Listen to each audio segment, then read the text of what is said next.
Hello दोस्तों, आपका M academy channel पर स्वागत है। आज के हमारे टॉपिक का नाम है बैलेंसिंग केमिकल इक्वेशन।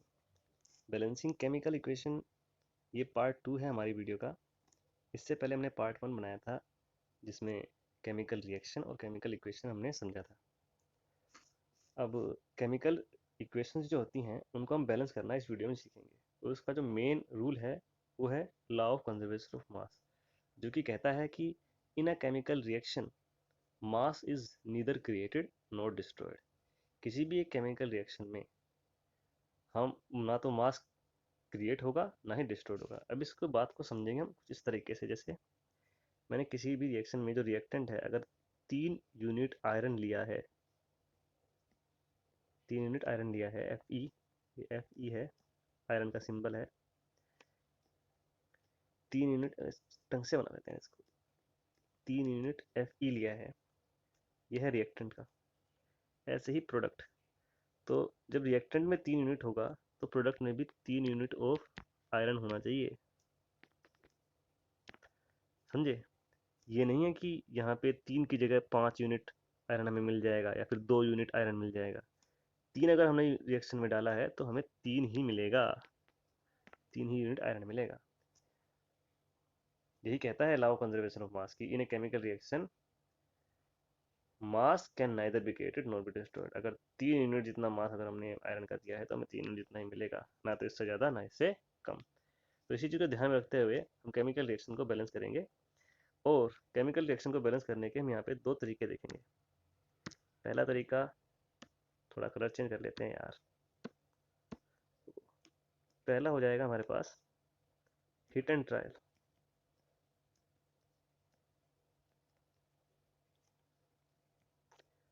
दूसरा तरीका हो जाएगा हमारे पास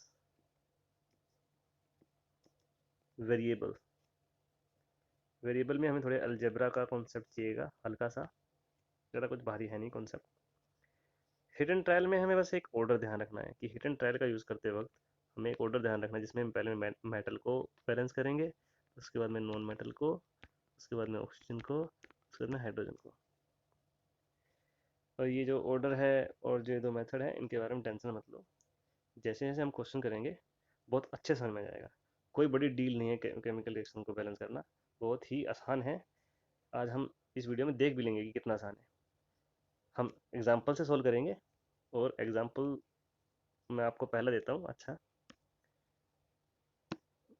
पहला एग्जाम्पल लेते हैं कि आयरन को रिएक्ट करवाते हैं हम वाटर से, हमें मिलता है Fe3O4 plus hydrogen.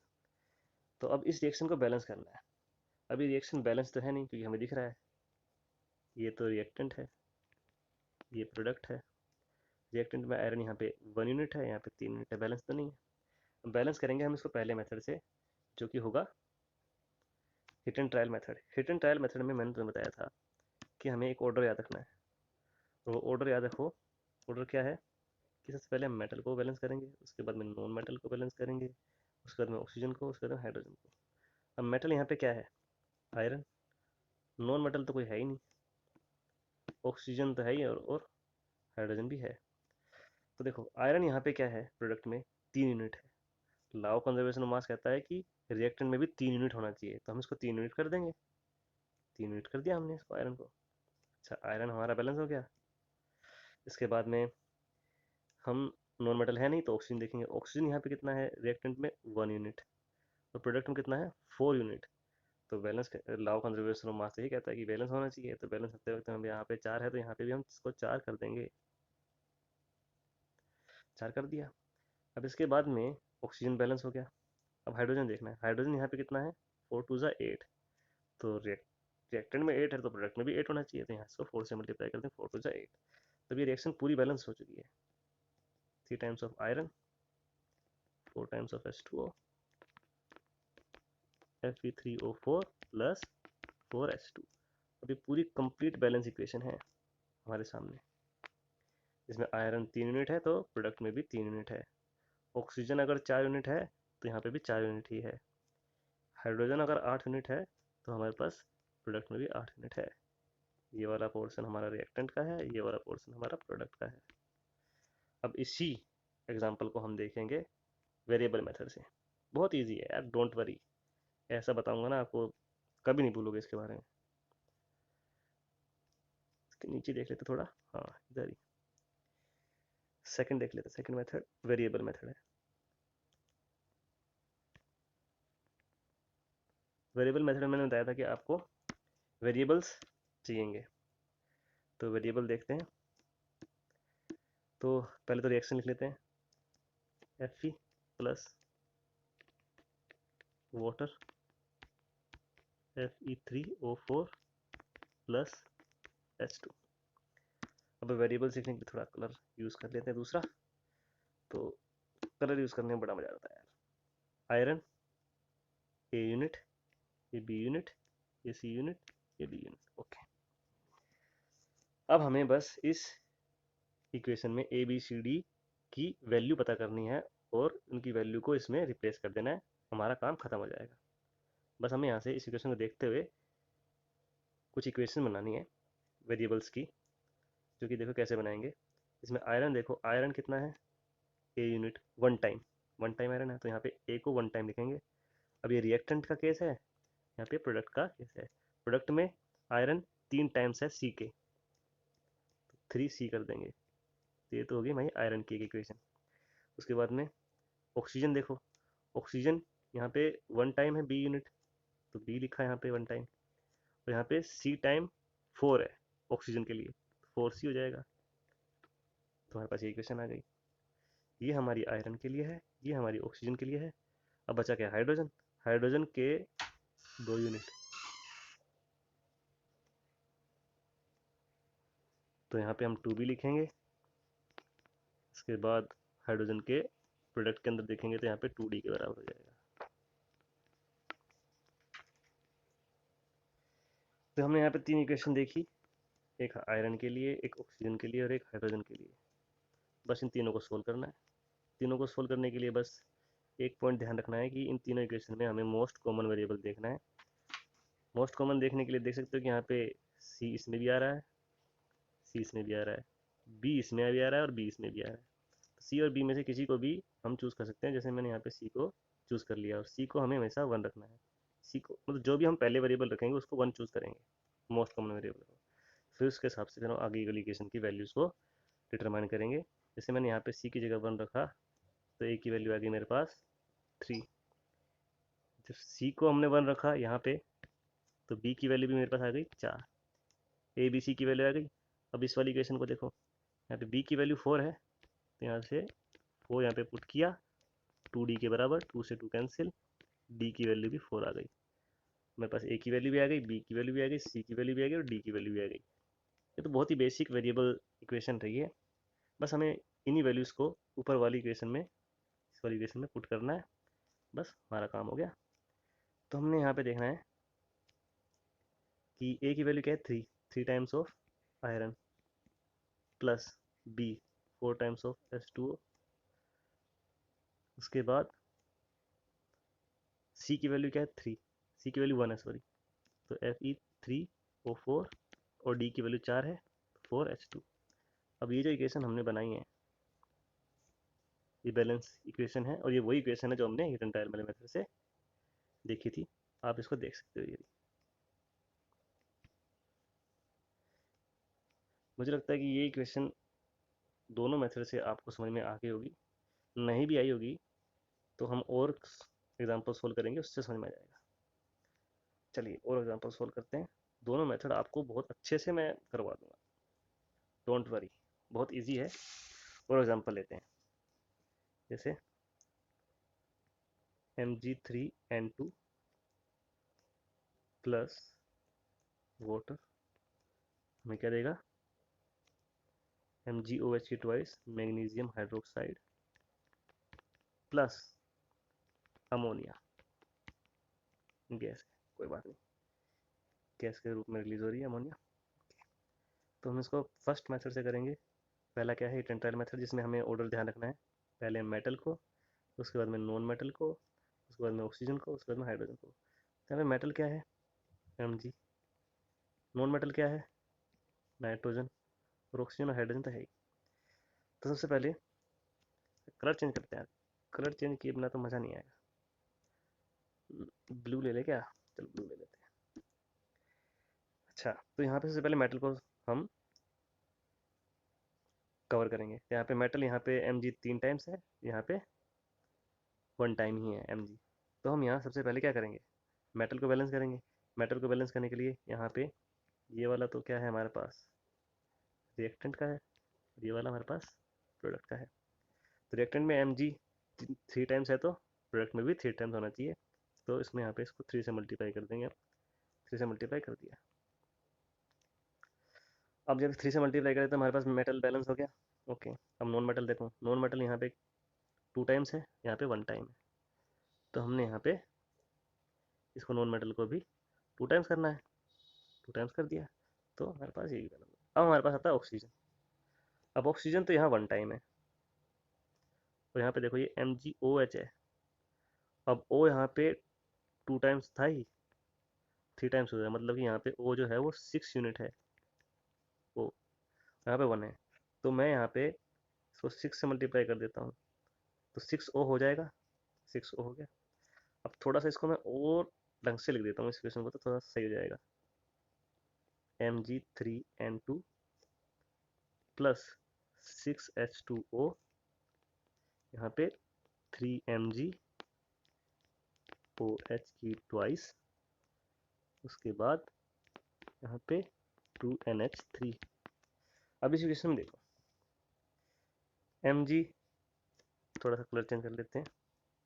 Colour change में बड़ा मज़ा आ रहा है, बहुत मज़ा आ रहा है कलर चेंज करने में। देखो तो भाई, यहाँ पे मैग्नीशियम 3 टाइम है, यहाँ पे मैग्नीशियम 3 टाइम हो गया। मैग्नीशियम मतलब metal balance. Non metal nitrogen है, यहाँ पे नाइट्रोजन 2 टाइम्स हो गया, यहाँ पे नाइट्रोजन 2 टाइम्स हो गया। Nitrogen non metal balance. उसके बाद ऑक्सीजन। ऑक्सीजन देखो यहाँ पे, ऑक्सीजन कितना हो गया, यहाँ पे 6 टाइम्स हो गया।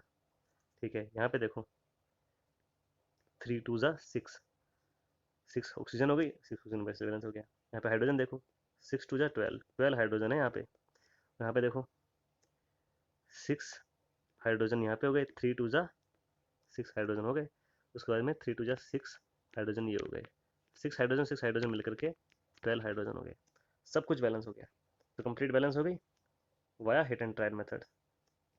अब इसी इक्वेशन को हम करेंगे सोल्व वाया वेरिएबल मेथड। अब वेरिएबल मेथड को देखो, वेरिएबल मेथड में मैंने क्या बताया था, देखो इस सेक्शन को फिर से लिखते हैं। Mg3N2 प्लस H2O, उसके बाद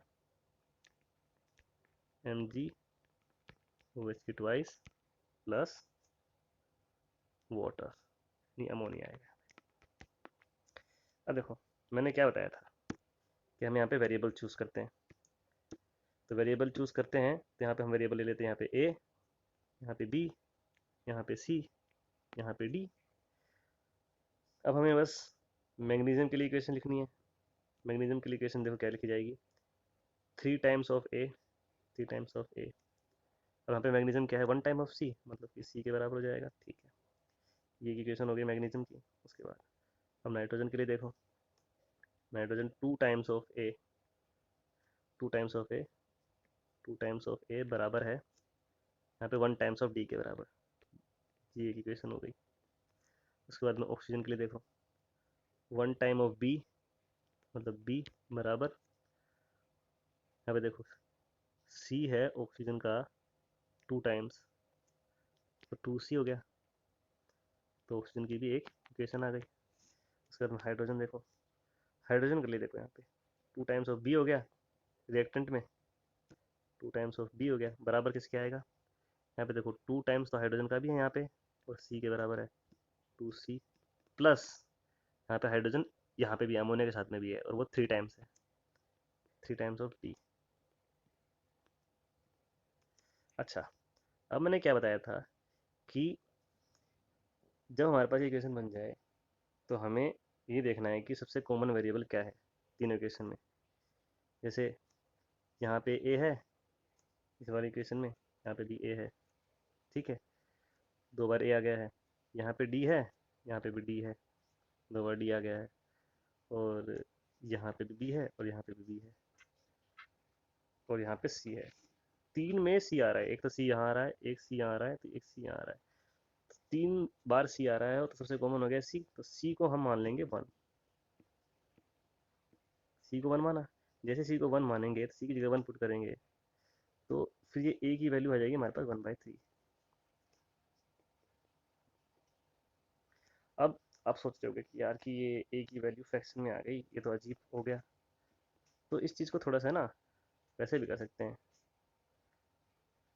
कि हम यहाँ पे ए को 1 मान लें, ताकि किसी की वैल्यू जो फ्रैक्शन में ना आए। जैसे मान लो मैं इसको छोड़ दूँ यहाँ से, इसको छोड़ दूँ यहाँ से, अगर मैं ए की वैल्यू 1 मान लेता हूँ, तो सी की वैल्यू हमारे पास कितनी, ए की वैल्यू 1, सी की वैल्यू हमारे पास आ जाएगी 3।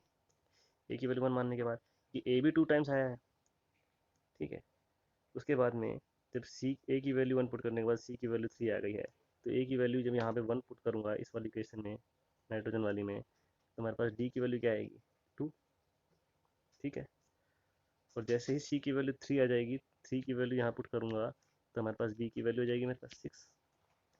तो ए की वैल्यू 1, बी की वैल्यू 6, सी की वैल्यू 3, डी की वैल्यू 2।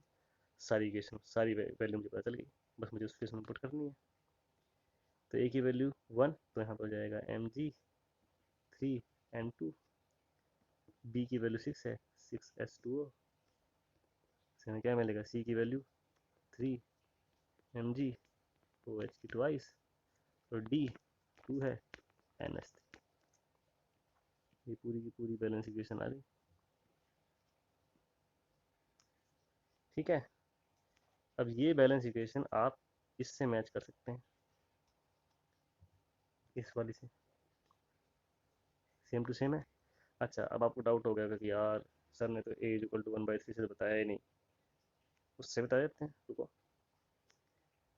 जब यहाँ हमने सी की वैल्यू 1 रखी, तो ए की वैल्यू क्या आ जाएगी, 1/3 आ जाएगी, ठीक है।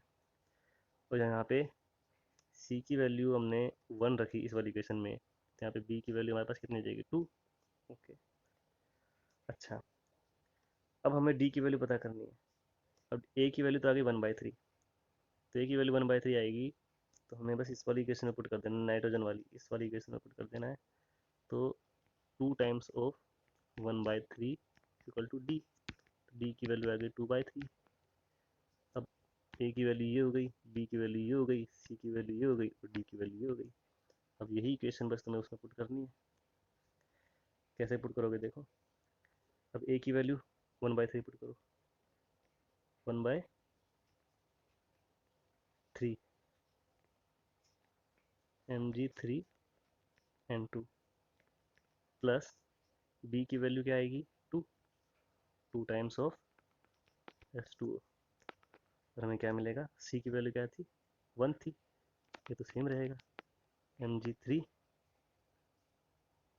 MgOH की ट्वाइस, OH की ट्वाइस, प्लस बी की वैल्यू क्या थी, 2/3 NH3। अब जो ये है इक्वेशन फ्रैक्शन में आ गई है। अब इसको वैसे हम फ्रैक्शन में भी ले सकते हैं, पर हमें अगर रिप्रेजेंटेशन दिखानी हो तो होल नंबर में लिखते हैं। अब बटे में 3 है, यहाँ पे 1/3 है, 1/3 है, 2/3 है, तो इस पूरी इक्वेशन को 3 से मल्टीप्लाई कर देंगे ना, 3 से, पूरी इक्वेशन को 3 से मल्टीप्लाई कर देंगे तो ये फ्रैक्शन वाला टर्म पूरा खत्म हो जाएगा। तो अब इसको हम पूरी इक्वेशन को 3 से मल्टीप्लाई कर देते हैं, तो हमारे पास वही इक्वेशन आएगी। 3 से 3 कैंसिल हो जाएगा, तो यहाँ पे बचेगा Mg3N2। 3 से मल्टीप्लाई करेंगे तो 3 2 ज़ा 6 हो जाएगा, 6H2O। उसके बाद में इसको भी 3 से मल्टीप्लाई करोगे तो 3 हो जाएगा, MgOH की ट्वाइस, और उसको 3 से मल्टीप्लाई करो तो 3 से 3 कैंसिल हो जाएगा, यहाँ पे 2NH3। अब देखो ये वही इक्वेशन फिर से नहीं आ गई, देखो हो गई ना। तो हमने यहाँ से देखा कि जो है हमने दो मेथड देखे हमने। पहला हिट एंड ट्रायल, जिसमें हमें सबसे पहले मेटल को, उसके बाद में नॉन मेटल को, उसके बाद में ऑक्सीजन को, उसके बाद में हाइड्रोजन को बैलेंस करना है, ठीक है। और उसके बाद में दूसरा मेथड, वेरिएबल मेथड, जिसमें हमें अलजेब्रा का थोड़ा नॉलेज होना चाहिए। ठीक है, अब इसका थोड़े से और एग्जांपल कर लेते हैं, जैसे कि ये वाला करते हैं, MnO2 प्लस HCl हमें क्या देगा, MnCl2, manganese chloride, water plus Cl2। अब देखो यहाँ पे इस इक्वेशन को बैलेंस करना है ना हमें, तो यहाँ पे हम सबसे पहले देखेंगे मेटल, क्योंकि हम हेड एंड टायर मेथड से कर रहे हैं। फिर नॉन मेटल, इसमें क्या है, फिर ऑक्सीजन और हाइड्रोजन। मेटल यहाँ पे क्या है, मैंगनीज। नॉन मेटल क्या है यहाँ पे, क्लोरीन। ठीक है, तो सबसे पहले मैंगनीज यहाँ पे 1 है, यहाँ पे भी 1 है। उसके बाद क्लोरीन यहाँ पे 1 है, यहाँ पे 2, यहाँ पे हो गए 2, यहाँ पे हो गए 4 हो गए टोटल।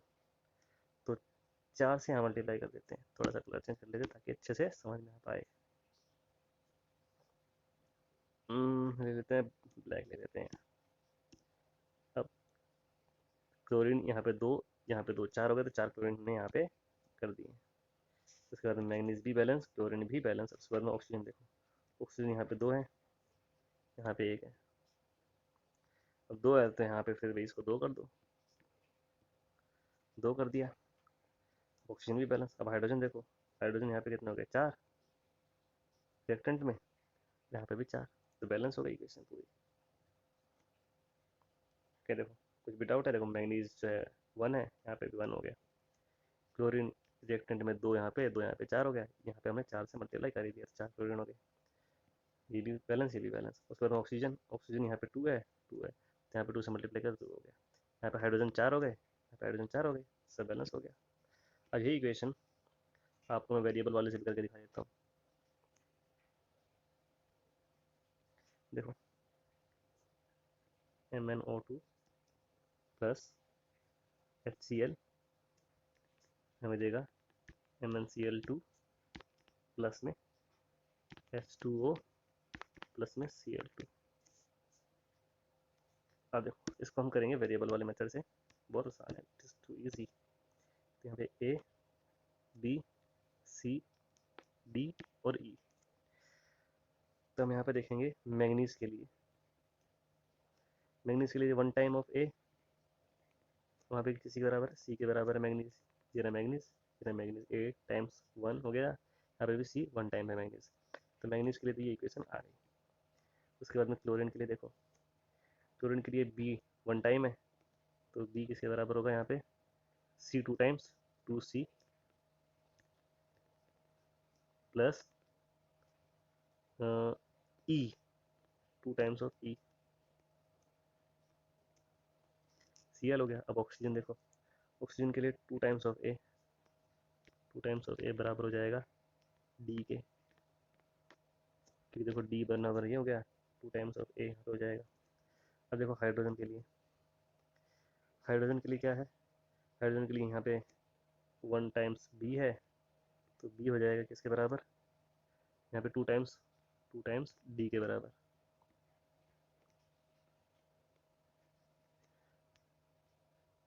अब यहाँ पे देखो सबसे कॉमन क्या है, क्योंकि यहाँ पे भी A आ रहा है, यहाँ पे भी A आ रहा है, C यहाँ पे भी आ रहा है, C यहाँ पे भी आ रहा है, ठीक है, D यहाँ पे भी आ रहा है।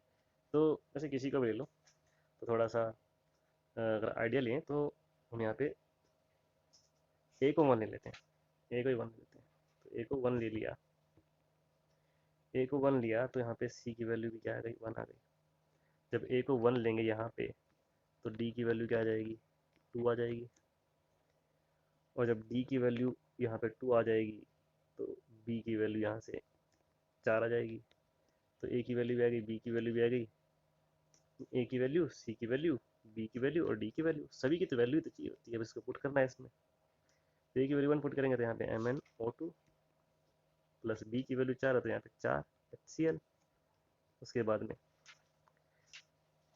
C की वैल्यू क्या है हमारे पास, 1 है, तो MnCl2। उसके बाद D की वैल्यू 2 है, तो 2H2O। और E की वैल्यू हमारे पास क्या आएगी, E की वैल्यू रहेगी ना, हमने E की वैल्यू नहीं निकाली, ई की वैल्यू आएगी यहाँ से। ये देखो बी की वैल्यू हमारे पास क्या है 4, यहाँ पे हम रख रहे हैं इस वाली इक्वेशन में हम पुट कर रहे हैं बी की वैल्यू 4, 2c की वैल्यू तो 1 है तो 2 हो गया, यहाँ पे 2e हो गया। अब ये 2 इधर जाएगा माइनस में, 4 में से माइनस होगा 2 बचेगा, 2 बराबर में 2e, ई से ई कैंसिल, तो ई की वैल्यू हमारे पास 1 आ जाएगी। तो यहाँ पे हम देखेंगे कि यहाँ पे 1 आ गया तो Cl2 हो गया। अब ये कि ये इक्वेशन हमने इससे ऊपर ही बैलेंस करी थी, आप देख सकते हैं।